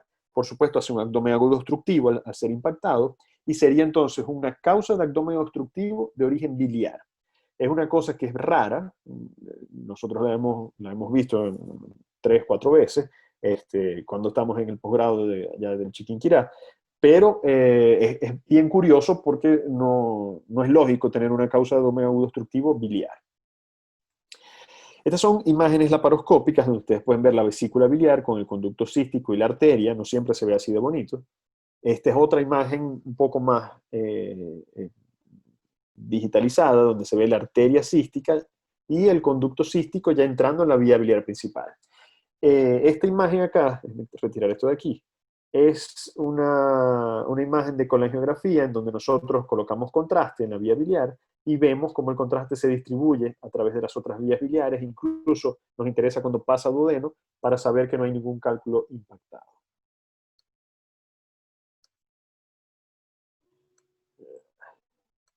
Ahora el vaso. Nos estamos olvidando un poco del vaso. El vaso tiene una importante posición en el abdomen superior. Recuerden que está irrigado y la parte venosa por la arteria y la vena esplénica. Tiene una adherencia importante al riñón izquierdo y al ángulo esplénico, que lleva su nombre obviamente, del colon, y donde podemos tener varias patologías asociadas, incluso traumas de vaso, iatrogénicos al momento de hacer algún tipo de cirugía colónica. El vaso, como ya les he mencionado varias veces, se irriga a través de la arteria esplénica que sale del tronco celíaco, que da las otras ramas que nosotros nos recordamos bien. Y una de las palpaciones semiológicas que más nos interesa es a través del reborde costal izquierdo, en donde ustedes no deberían palpar el vaso, pero en caso de que se palpe, aquí en un cadáver están observando cómo es el borde costal con la esplenomegalia y el intestino un poco más hacia abajo. No se debe nunca palpar el vaso, pero siempre tenemos que examinarlo en ese sentido. El vaso, como les expliqué, está muy cerca del riñón, está muy cerca del colon, y puede confundir algún tipo de traumatismo con traumatismo de alguno de los otros órganos en esa área. Intestino delgado. Nosotros lo vamos a dividir en yeyuno, en duodeno y en ilion. No en ese orden, obviamente. Y él termina en el momento en que entra la válvula ileocecal, que es esa válvula pequeña que da entrada al ciego, al colon ascendente como tal. El inicio del intestino delgado como tal, porque el duodeno se cree que es un órgano totalmente separado por todas las funciones y la importancia que tiene. El intestino delgado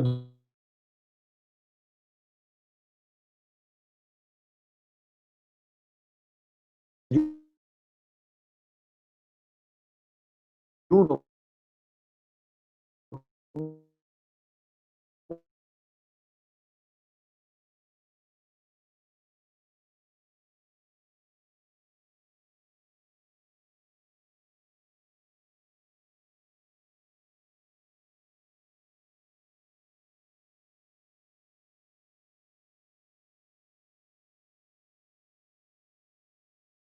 de esta entrada, que es muy importante para la identificación quirúrgica de estas mismas. Recordemos una vez más que la mesentérica superior va a dar toda la irrigación de la parte inferior del páncreas, de todo el intestino delgado y de la parte derecha del colon. Una vez más les recuerdo que la arteria aorta da estas ramas de la mesentérica superior, que da las ramas intestinales y que está cubierta por esta grasa que se llama meso, que también hay meso intestinal, hay meso colónico y hay meso de otro tipo. La diferencia entre el intestino delgado, entre el yeyuno e ilion, es la pared un poco más fina del ilion y los vasos. Cuando alguno de los cirujanos, de los profesores que yo tenía, levantaba el intestino delgado y me preguntaba esto qué es yeyuno o ilion, era bastante difícil uno saber cuál era cada uno, pero después nos entendimos que el yeyuno tiene unas arcadas un poco más largas, más separadas entre ellas, y que el ilion, las ramas son un poco más cortas y son mucho más unidas. Incluso cuando nosotros abrimos ese intestino delgado, el yeyuno proximal tiene unas separaciones, unas crestas intestinales mucho más cortas y más gruesas para la absorción de todos los nutrientes, y mientras más se va alejando, más se va planificando esas crestas. Recordemos que la función principal del intestino delgado es la de absorber los nutrientes, y eso lo va a hacer a través de estas reflexiones o de estas criptas que ustedes ven aquí, que se ven microscópicamente, y que los alimentos pasan por todas ellas a través de algunas enzimas que están allí, y se va absorbiendo toda la parte intestinal.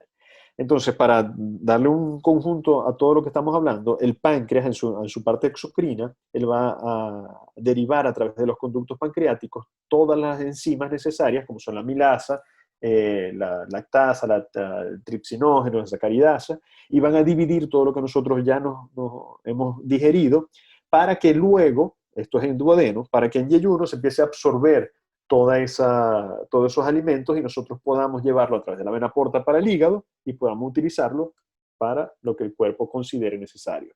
Otra de las grandes frases de mis profesores era que el cuerpo tiene un equilibrio dinámico y que siempre la economía del cuerpo iba a prevalecer ante todo. Ahora, de las enfermedades del ileum, del intestino delgado, una de las más famosas es toda la parte embriológica que da esa unión del intestino medio con el conducto umbilical, con ese ducto vitelino. Nosotros tenemos que entender, déjame retirar esto de aquí, qué es lo que pasa con la unión de la vejiga, el ombligo y toda la parte intestinal.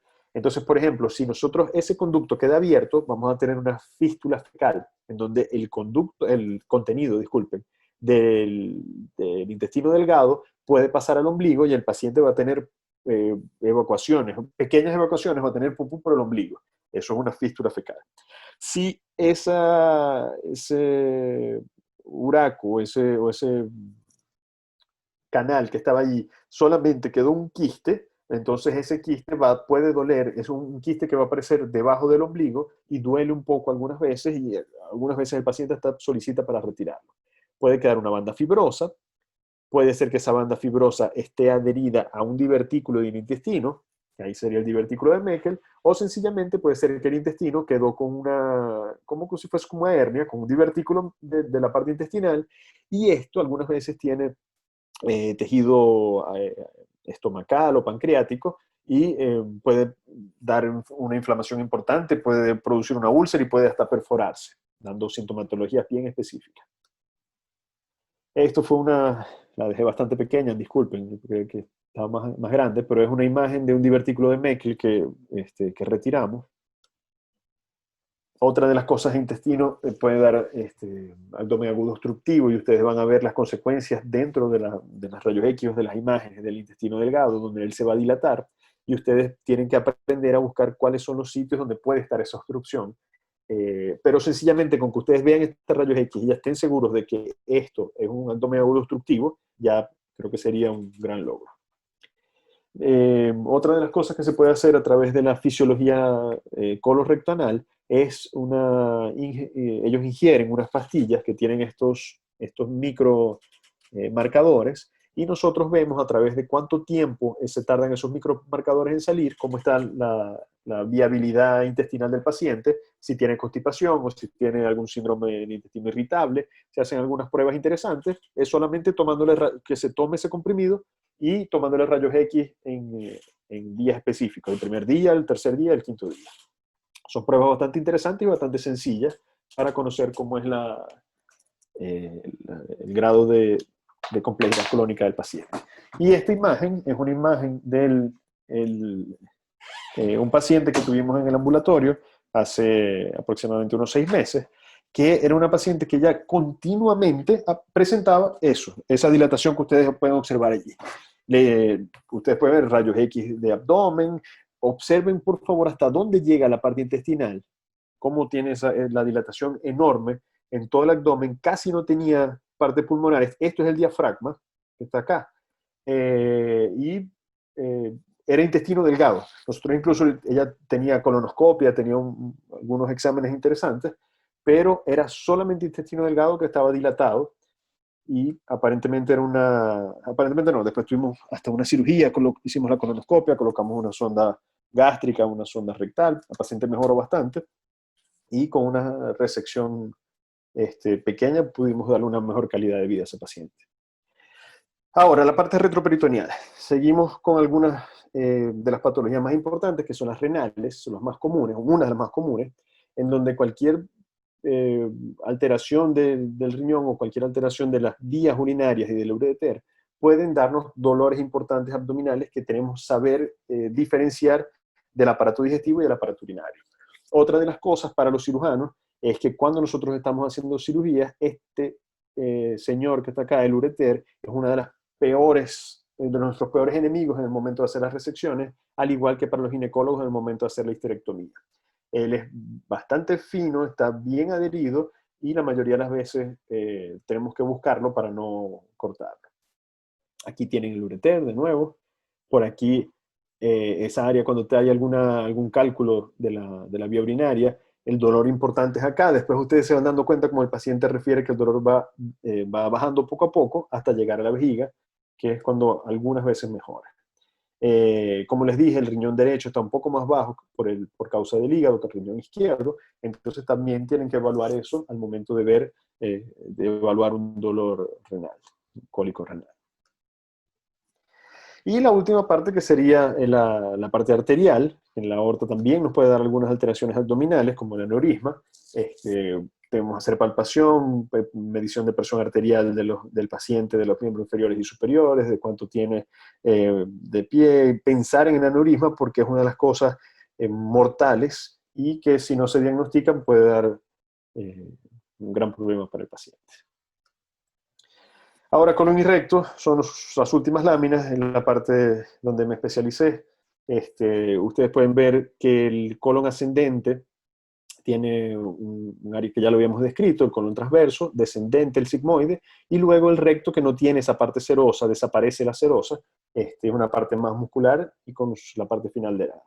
Es casi imposible relacionar ese órgano sin que yo tenga relación con este señor que está acá, que es mi viejo, mi padre, que me llevó por este camino y que gracias a él muchos de los conocimientos que tengo y muchas de las cosas que he podido son por su orientación. Como les había dicho, este órgano es bastante sencillo, es tubular, tiene esta línea que está aquí en el medio, que también la tiene en los laterales, son 3 de esas líneas que son fibróticas, que van a dar una fuerza a ese órgano. Está irrigado por la mesentérica superior hasta casi 2/3 del colon transverso. Luego tiene esta arcada, que es la arcada de Riolano, y luego viene toda la mesentérica inferior a irrigarlo hasta la parte superior o media del recto. Fíjense que es bastante sencillo las imágenes que ustedes pueden observar aquí, como él da sus ramas y luego da cada una de sus ramas laterales para poder irrigar este órgano. La parte venosa es bastante parecida, todo lo que es la vena mesentérica superior drena desde el ciego, todo el colon ascendente y parte del transverso, lo va a llevar a la formación de la vena porta, y desde el recto superior hasta la mitad del transverso, todo mesentérico inferior que igual va a formar esa vena porta. Disculpen, una de las cosas importantes que estaba esto aquí. Una de las cosas importantes es esta unión de la mesentérica inferior, que va a dar las ramas de la rectal superior, con las ramas medias e inferiores que vienen dadas directamente de las ilíacas internas, que van a drenar en la vena cava inferior. Entonces, esto es uno de los lugares donde se une toda lo que es la irrigación y la parte venosa de las venas cavas inferiores y de la vena porta. Entonces, pacientes con cirrosis van a tener alteraciones en esta parte de aquí, en las hemorroidarias medias, y va a ser parecida a esas alteraciones esofágicas que habíamos visto antes.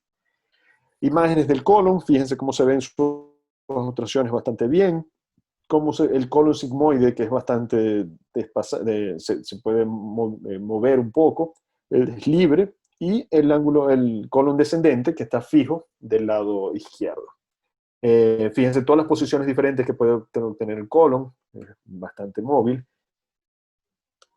Nosotros, ya la última parte, que es el recto, que eso yo creo que lo vamos a ver después en otra clase pélvica, porque es bastante lo que vimos hoy. Estas son imágenes superiores de cómo el colon sigmoide está entrando a la pelvis con sus relaciones femeninas. Aquí pueden observar en la parte masculina cómo están los vasos deferentes, cómo está la vejiga, incluso algunas relaciones con la próstata, y en la parte femenina de nuevo cómo está el útero, bien relacionado con este órgano. Ahora, ya de esta parte les hablé, de las irrigaciones, la parte perianal, y ahora de las patologías. Primero el apéndice, apendicitis aguda, la famosa apendicitis aguda. Ustedes pueden tener apéndice, el ciego algunas veces es libre y nos dificulta la vida. Entonces el ciego puede estar en hipocondrio derecho, puede estar en flanco derecho, y si está en su posición puede tener bastantes variaciones, puede tener hasta 5 variaciones, siendo una de ellas la retroperitoneal, que nos va a dar diferentes síntomas de dolor abdominal en cada uno de los pacientes. Estos son hernias donde se encuentra el apéndice, pero eso no es lo más importante para ver ahorita. Otra de las cosas es cuando el apéndice está retroperitoneal y está bastante inflamada, da la inflamación en este músculo, que es el psoas, y por eso una de las maniobras para la semiología de esa apendicitis es levantando la pierna para evaluar si el psoas está inflamado o no. Entonces no siempre va a estar positivo.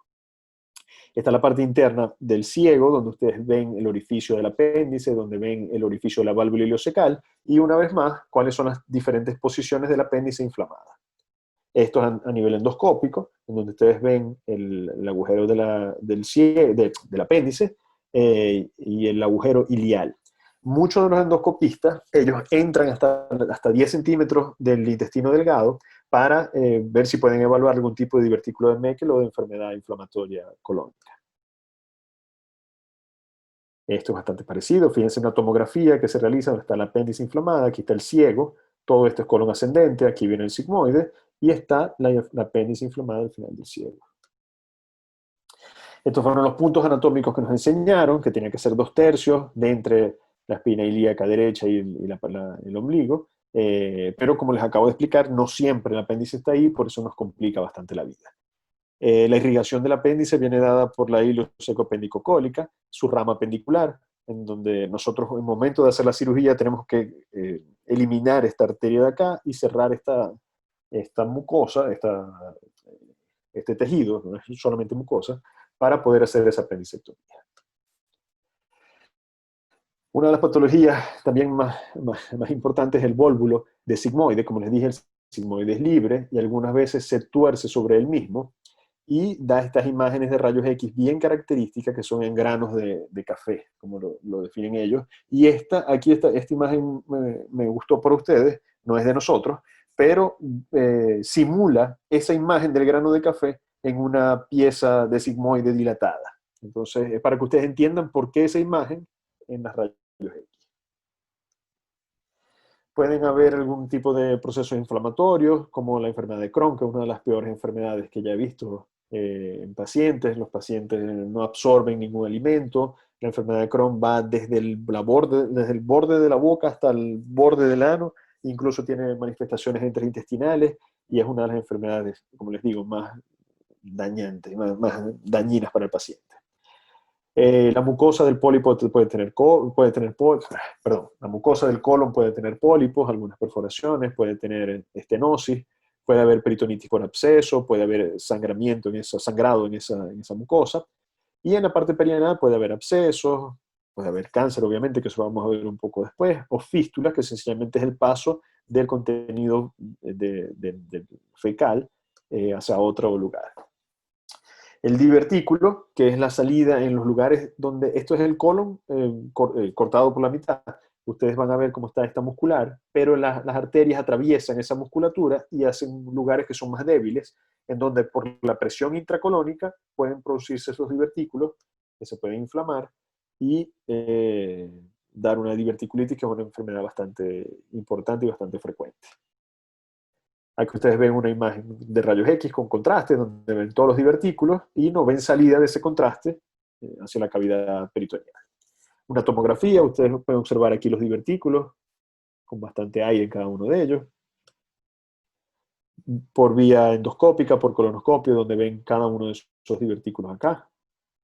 Y ahora, entrando un poco en lo que son las alteraciones colonoscópicas, ustedes pueden ver esa colonoscopia con una mucosa bastante rosada, bastante blanca, bastante bonita, y de pronto se pueden conseguir alguna alteración.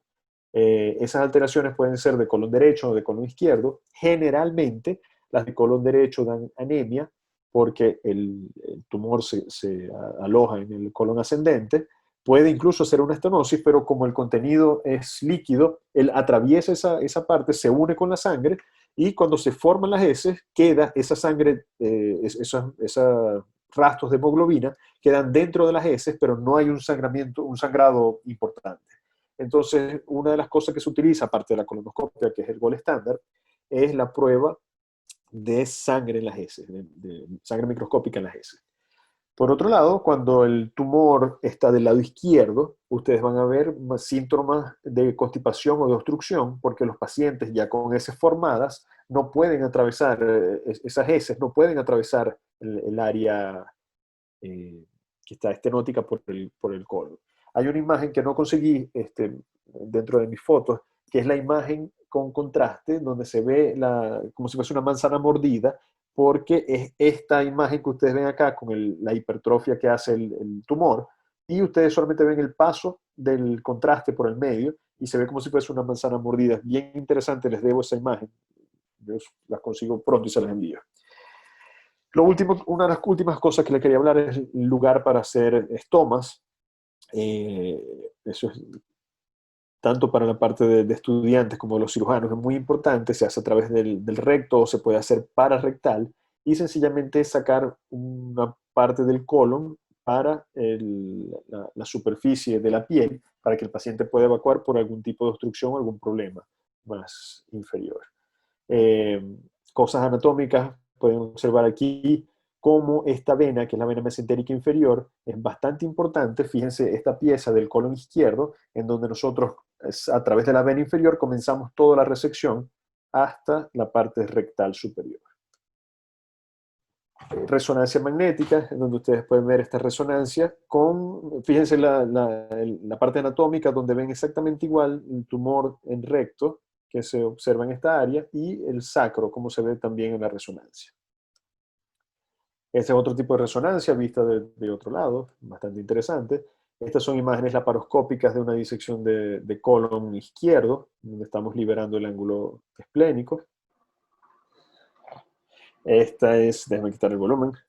Este es un colon, este colon lo sacamos nosotros hace unos 3 meses, fue una colectomía completa, y esto fue unos profesores en Twitter que ayer sacaron el colon más grande que ha visto en su vida. Yo tampoco había visto un colon de ese tamaño. Es interesante cómo una inercia colónica puede llegar hasta ese tipo de nivel de colocar el colon de esa manera. Aquí ven algunos tipos de cirugía y cómo se hace cada una de ellas por la localización donde está el tumor. Este es el ángulo esplénico que se los quería mostrar, donde está el vaso con el ángulo donde está el colon. Es una parte de las más importantes cuando hacemos esa cirugía. Esta es la vena mesentérica inferior. Esta la vimos, unas piezas. Y la última imagen que les quería mostrar es una cirugía donde estamos moviendo el epiplón, que está en esta parte más alta. Aquí se ve el estómago. Esto ya es el colon, el intestino delgado estaba aquí abajo. Esta es la mesentérica inferior, que estamos nosotros disecándola para poder cortarla en su base, para poder obtener la mayor cantidad de ganglios linfáticos posible. Y ese es nuestro inicio de la cirugía. Una parte más adelante, ahí estamos cortando la vena mesentérica inferior. Aquí estamos separando, esta parte es la gerota, que es el riñón. El páncreas está en esta parte superior y todo esto es el mesocolon del lado izquierdo. Entonces son vías anatómicas que son también interesantes para todos nosotros. Eso fue todo. Cualquier duda, disculpen que me extendí un poco.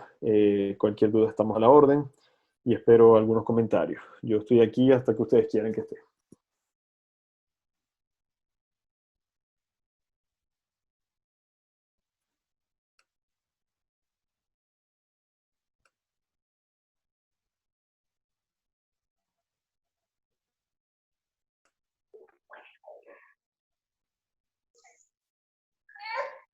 Hola, Leo. Leo, ¿me escuchas? Leonardo. Hola, Leo, ¿me escuchas? Hola Wendy, ¿cómo estás? Bien, chévere, Leo. Los muchachos ahorita van a tener alguna participación, los muchachos del CEDIA. Lo que quería comentar es que no podía imaginar una mejor manera de en 1 hora y 20 hacer reciclaje de un contenido tan complejo como es anatomía de abdomen y tú lo conseguiste. Principalmente porque cuando ya uno se especializa y se subespecializa, hay muchos detalles que se olvidan, pero de una manera magistral conseguiste recordar todo ese contenido que en varias semanas estábamos sentados en el anatómico con el doctor Adel estudiándolo. Entonces creo que fue impresionante la manera como conseguiste hacer esto, traer ese contenido resumido, pero a la vez extremadamente específico sobre tantas cosas que a uno le hace falta entender cuando se gradúa. Yo estoy segura que el doctor Adel va a querer tener alguna intervención por ahí. Yo conversé con él cuando estabas hablando de hígado, porque dije, ya el doctor Adel va a empezar a babear. Y lo mejor era que le iba a mandar ese mensaje a los muchachos y se lo mandé a Adel. Leo, muchas gracias por haber atendido esta invitación. Yo me siento todavía parte del CEDIA. A mí, hasta que me voten, yo todavía soy CEDIA. Y de verdad estoy muy feliz de haberte pasado esa invitación y que de manera inmediata dijeras, claro que sí, porque para eso estamos. Y yo tenía una pregunta que la puedes responder después de los comentarios de los muchachos. Y yo sé que no es tu área específica, pero como cirujano de abdomen estoy seguro de que lo dominas. Y es quería saber bien superficialmente la diferencia, porque sé que es bien amplio, pero yo siempre he tenido duda en relación con cuando diferencian la gastrectomía de la banda, de la banda gástrica, así en verdad no estoy segura de los dos grupos principales. Y cuando hablaste sobre la irrigación del estómago, me generó curiosidad entender cómo realizan la cirugía para disminuir el sangramiento. Si quieres, respondes las preguntas después que los muchachos hagan sus comentarios. Me imagino que el doctor Adel va a querer comentar algo. Un abrazo, Leo.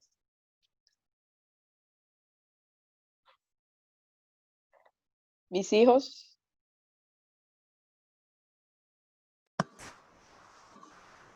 Pedro, ¿querías hacer alguna pregunta?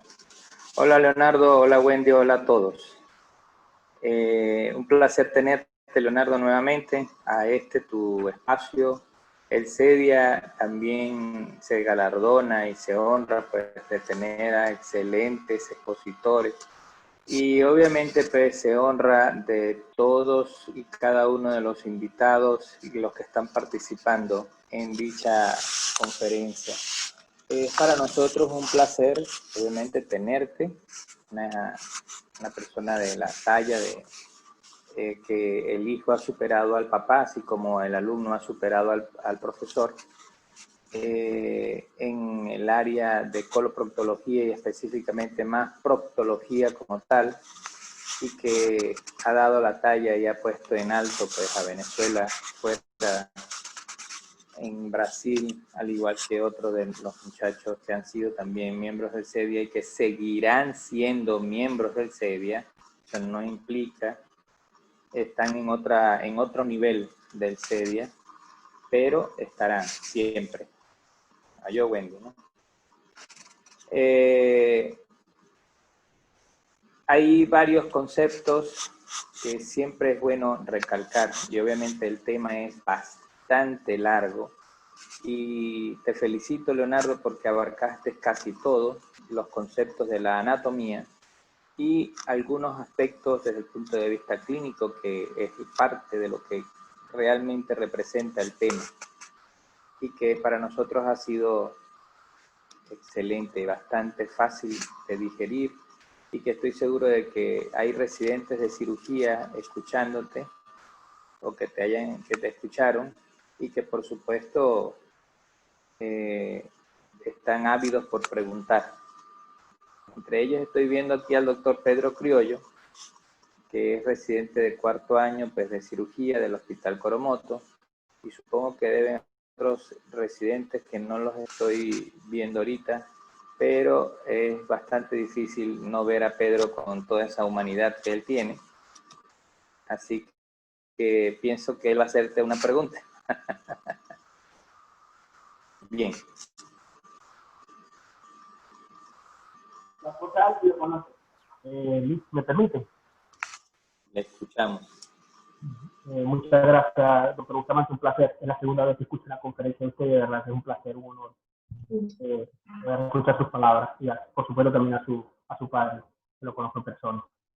Doctor, mire, ya que estamos hablando de anatomía, hay algo que me llama la atención y tal vez sea un tema de investigación que pudiera yo desarrollar en la proximidad, sobre que he visto desde el punto de vista quirúrgico, que cada vez que hemos hecho disecciones, laparotomías exploradoras, en pacientes con una condición especial, generalmente retardo mental, grado 2 moderado, en adelante, me he dado cuenta, o nos hemos dado cuenta, y le hablo de mi experiencia personal, que en el 100% de las cirugías que he visto, y que son más de 20, más de 25, he visto un megacolon asociado a este tipo de pacientes. Y entiendo que muchos de estos pacientes tendrán algún tipo de psicotrópicos que tienden a generar cierta espasticidad y retardo en el movimiento intestinal propio de los medicamentos que reciben. Sin embargo, he visto que no en todos los casos eso ocurre, pero sí he visto, y me llama la atención, sobre todo porque lo hemos operado por casos obstructivos o incluso de manera electiva laparoscópica, para hacer resecciones. También hemos tenido casos de enfermedad ganglionar, pero me llama la atención, ¿verdad? Yo quería consultar su experiencia con respecto a si ha tenido algo parecido a lo que yo he visto, porque de verdad me interesa desarrollar ese tema. Tal vez me parece que tiene un buen foco desde el punto de vista de investigación, porque llama la atención y de verdad es que no he encontrado tanta bibliografía asociada a este punto. Pedro, un placer, muchas gracias. Yo te voy a decir que la experiencia de nosotros en el área de fisiología no rectal es del prolapso rectal de los pacientes. Y hemos visto algunas veces, quizás no con ese número que tú tienes, en laparotomías exploradoras y en laparoscopias, pero el prolapso rectal es una cosa continua de esos pacientes. Y es mucho, nosotros hemos realizado incluso manometrías en anorrectales, y los pacientes no tienen lo que nosotros llamamos anismo. Ellos no saben cómo evacuar, ellos no saben cuándo relajar el esfínter, y entonces, aparte de todas las alteraciones genéticas que pueden tener, ellos pasan toda la vida haciendo esfuerzos en momentos en que no es necesario, y cuando van a evacuar, no hacen el esfuerzo, hacen mucha presión abdominal, pero sin relajación del esfínter, y eso les puede traer, a nuestro punto de vista, prolapsos rectales, y a tu punto de vista también puede ser algún tipo de alteración en el colon. También hay una asociación entre todos los problemas mentales y psiquiátricos con algunas alteraciones neurológicas del colon, que yo creo que es la parte que te interesaría más estudiar. Pero sí, se ve bastante. Yo creo que es muy interesante. Si tienes alguna parte de trabajo y eso, me la puedes hacer llegar tranquilamente para yo ayudarte con eso.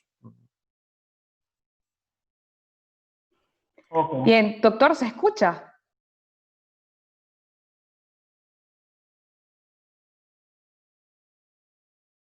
¿Aló? ¿Se escucha? Sí, a ti sí te escuchamos. Bien, bien. Es que justo al terminar comentaba que bien, usted nos había pedido que si había algún problema con las imágenes, algún problema con el sonido. De verdad que no hubo ningún problema, la ponencia fue excelente y así lo reflejan los comentarios que están en el chat. Y bien, mi micrófono no funcionó, pero recordaba a todos los participantes que están en el grupo de WhatsApp que pueden hacer sus preguntas por esa vía o por el chat de la reunión. Y bueno, eso es todo. Adelante. Muchas gracias, doctor Leonardo Bustamante. Quería agregar algo con respecto a la pregunta que hizo Wendy, la diferencia entre un procedimiento quirúrgico y otro. En lo que respecta a la parte de cirugía bariátrica, hay dos tipos de procedimientos para englobar a casi todas. Una se denomina manga gástrica o el slip gástrico, y la otra se denomina pues bypass gástrico. Hay unas que son restrictivas solamente, la cual disminuimos la capacidad de almacenamiento o de recepción de alimentos, y la otra es doble componente o doble fisiopatología, una es restrictiva y la otra malnutritiva, en la cual por supuesto se deja una gran porción de intestino delgado sin función absortiva.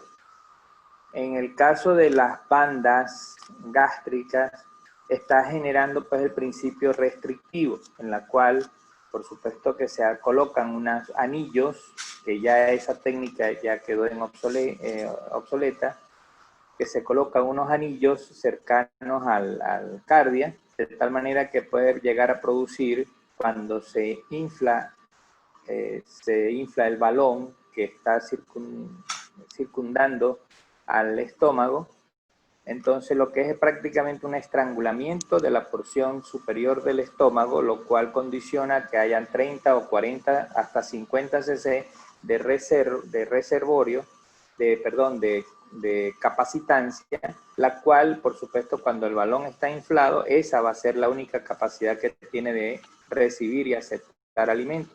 Y por un pequeño desfiladero va a ir descendiendo pues la comida. Entonces el paciente tiene lo que se denomina la saciedad y se le quita el hambre. Este tipo de dispositivos trajo muchas complicaciones por las reacciones inflamatorias que producían al cuerpo extraño. Hasta incluso habían pacientes que ese tipo de material estaban prácticamente embebidos e incluidos dentro del lumen del estómago, al punto que endoscópicamente se podían observar cómo la banda o el dispositivo insuflado se encontraba dentro del lumen gástrico. Por eso es que tuvo ya la tendencia y otras más complicaciones que pueden generarse, ¿no? Y que fue un boom al principio, pero que después poco a poco fue perdiendo vigencia a través del tiempo. Lo que sí están ahora en boga, en las últimas conferencias que esta semana se dio con respecto a trauma en pacientes bariátricos, hay una tendencia a un 70% aproximadamente de las cirugías de bariátricas radican en la manga gástrica más que en el bypass gástrico. Creo que más que todo es porque de la manga gástrica podemos pasar hacia un bypass gástrico. En cambio, del bypass gástrico tendrían que reconstruir nuevamente y digamos que volverlos a colocar como estaba al principio. Y es más difícil ese tipo de tarea quirúrgicamente hablando. En cambio, una manga gástrica se puede convertir en un bypass gástrico fácilmente. Gracias, profe, entendido. Leonardo, ¿quieres agregar algo? Bueno, por supuesto quiero darle una salutación a tu papá, que menos mal que estaba allí, escuchó todo, que el alumno supera al profesor y en este caso el hijo superó al padre. Y eso, por supuesto, para todos los padres es un gran orgullo. A nuestro profesor, tanto tú como hijo de él y yo como alumno de él, obviamente pues nos sentimos orgullosos de que esté con nosotros en este espacio académico también.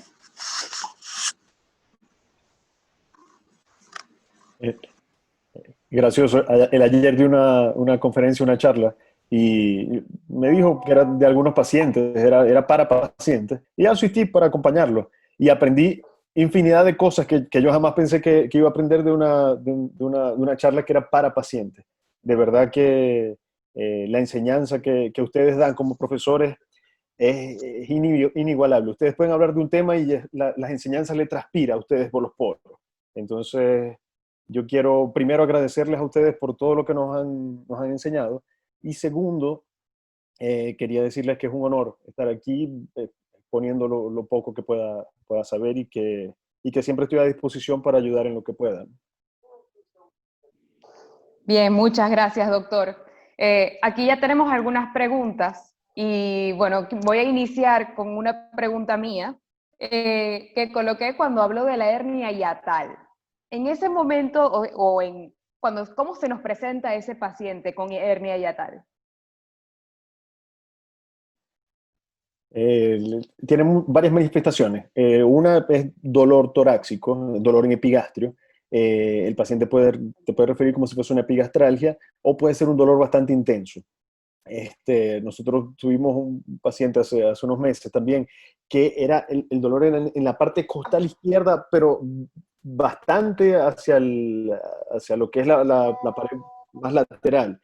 Y le habían hecho yo no sé cuántos electrocardiogramas, tenía mapa, tenía ecocardiograma, tenía ecocardiografía, tenía todos los exámenes que Wendy sabía hacer, todo ese señor lo tenía. Nadie le había hecho una endoscopia, porque nunca pensaron en ese diagnóstico, y era una hernia importante que hasta ahora se ha podido resolver con tratamiento médico, pero tiene una indicación quirúrgica en la cara de ese paciente. Bien, y la endoscopia es el examen mediante el cual podemos hacer el diagnóstico. Endoscópicamente se ve bastante bien, pero a través de exámenes con contraste también se puede hacer. Yo creo que les puse una imagen con el contraste. Mi esposa no me dio la imagen endoscópica de la hernia, pero se ve muy bien como si fuese el prolapso de esa mucosa hacia la parte esofágica, de la mucosa gástrica hacia la parte esofágica por vía endoscópica. Es una visión bien bonita para hacer ese diagnóstico. Bien, aquí muchas gracias, doctor. La doctora Wendy nos envió por el grupo esta imagen de la manzana mordida. Espero que se vea bien. No sé si se ve en pantalla completa, se ve... Pero bueno, creo que esta es la imagen a la que se refería, pues. Bueno, aquí está. Esa misma. Gracias, Wendy. Es un amor. No, se ve muy bien, pero tiene que ir al odontólogo porque la mordida está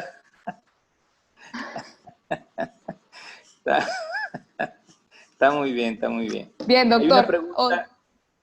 Hay una pregunta que está en el aire con respecto a ¿qué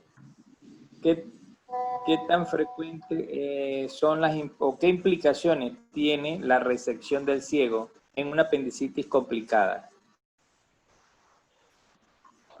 Generalmente la apendicectomía, como todos ustedes saben, se realiza independiente. Cuando hay alguna perforación o cuando ustedes ven un proceso inflamatorio muy importante dentro de la base del apéndice, se indica ya una cirugía un poco mayor. La resección del ciego específicamente no es la más recomendada. Hay una discusión importante en si hacer solamente resección del ciego, hacer una hemicolectomía derecha, o resección del colon ascendente, pero ya se sabe que esa indicación de perforación de la base del apéndice ya da otro tipo de indicación quirúrgica, que no es solamente la apendicectomía, porque hay mucho chance de que esa perforación se mantenga después de ustedes hacer una sutura por el proceso inflamatorio, y que el paciente después que ustedes salgan de la cirugía, el paciente se pueda perforar y tener complicaciones postoperatorias importantes. Bien, muchas gracias, doctor. En uno de los grupos tenemos la siguiente pregunta. ¿Qué tan frecuente es? No, creo que esta es la que acabamos de responder, la de la resección del ciego. Quería agregar, sí, exactamente, esa es la respuesta, Mariana. Quería agregarle algo al respecto de esa pregunta, es que cuando realizan una cesectomía, o sea, que quitan el ciego dentro de un procedimiento, dentro de un proceso inflamatorio apendicular complicado, tiene que ver con, veamos la fisiología, si digamos que obligatoriamente tenemos que hacer la resección del ciego, entonces las implicaciones pueden ser más fisiológicas porque hemos eliminado una de los esfínter, o vamos a llamarla, una de las estaciones que hace el contenido intestinal en su recorrer del tubo digestivo. En este caso, el intestino tiene que ir drenando de manera intermitente su contenido final, que viene con bastante agua y residuos, hacia el colon. Y el colon, la función que tiene es la de la absorción de electrolitos, predominantemente agua. Aproximadamente puede llegar alrededor de 1,5 litros a 2 litros de agua hacia el colon. El colon entonces va a tener una capacidad de absortiva de agua al punto de que cuando llega hacia el recto debe tener aproximadamente alrededor de 300 cc de agua en el residuo de material fecal a nivel de ampolla rectal. Entonces, ahora imaginemos que ya no tengamos la válvula ileocecal, significa que no va a haber un sistema regulatorio de paso del contenido intestinal hacia el colon, lo cual va a traducirse que al principio el paciente puede referir que ha tenido una transformación del bolo fecal, en el sentido de que está más blanda las heces al punto que puede tener cierto grado de diarrea, pero el organismo se va a ir adaptando a las necesidades y a los cambios que se han generado de manera rápida, pero progresiva. Eso pueden ser algunos de los cambios, al igual como lo que acaba de mencionar el doctor Leonardo. Gracias. Bien, muchas gracias, doctora Adel. El doctor Leonardo comentaba que era un honor para él estar con nosotros, pero creo que es un honor para todos nosotros que estamos como participantes, escuchar que todos estos especialistas conversan y comparten con nosotros sus conocimientos. Entonces, bien, creo que ya no hay más preguntas. De todas maneras, los grupos van a estar abiertos, van a seguir abiertos y esta clase va a ser subida a YouTube. Entonces vamos a tener toda la semana para estudiar el tema y para hacer preguntas mediante los grupos y para responderlas. Y bien, si el doctor Adel, el doctor Leonardo, la doctora Wendy tienen algo más que acotar, entonces adelante. Yo quería agradecer a todos ustedes por escuchar 1 hora y 20 minutos de cualquier cosa que pude decir ahí. Quería decirles que con todo lo que está pasando en el mundo y en Venezuela, siempre hay un foco de esperanza, siempre hay un foco de ganas, y que nuestro país es un país que está sufriendo muchísimo, pero que al mismo tiempo tiene todo para ser un gran país, y que cada uno de nosotros tenemos la fuerza interna y la ayuda de muchas personas como para lograr lo que necesitamos, lo que nos merecemos y lo que queremos. Si puedo aportar algo, yo quería decirles, todas las personas que han aportado algo en mi vida, no terminaría nunca, sería infinito el agradecimiento que yo tengo para tantas personas. Yo quiero y me gustaría ser una parte de la vida de unas personas aportando algo. Entonces, de verdad, me pongo a la orden, gracias. Me pongo a la orden para lo que necesiten. No sé, tengo algunas cosas que puedo ofrecer, después les menciono en el grupo cuáles pueden ser, pero estoy eternamente agradecido y eternamente a la orden con ustedes. Lo que necesiten, me tienen aquí. Y gracias. Muchas gracias a usted. Y bien, de esta manera hemos finalizado esta clase. Muchas gracias a todos los participantes y al doctor Leonardo Bustamante. Leonardo Bustamante López.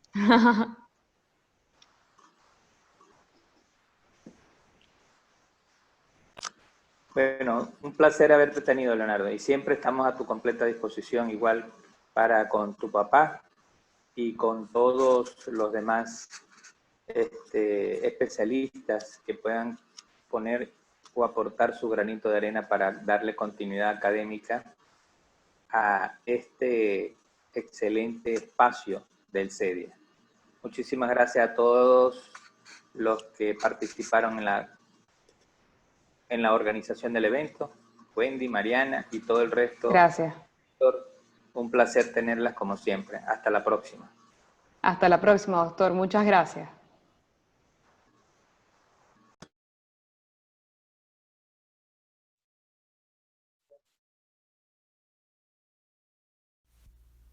CEDIA, Comunidad Estudiantil para la Difusión e Investigación de la Anatomía Humana.